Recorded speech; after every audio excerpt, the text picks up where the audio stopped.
أعوذ بالله من الشيطان الرجيم. بسم الله الرحمن الرحيم. لا أقسم بهذا البلد وأنت حل بهذا البلد ووالد وما ولد لقد خلقنا الإنسان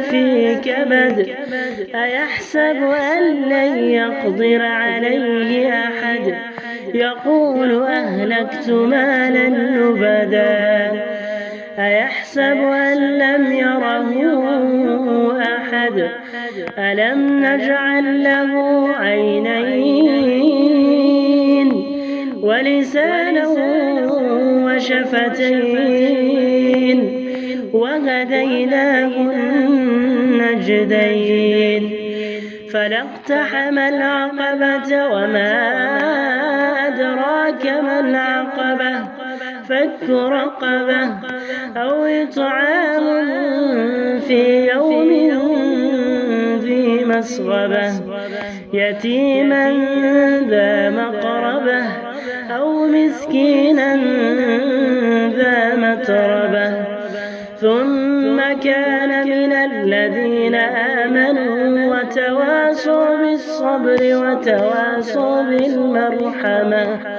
أولئك أصحاب الميمنة والذين كفروا بآياتنا هم أصحاب المشأمة عليهم نار مؤصدة.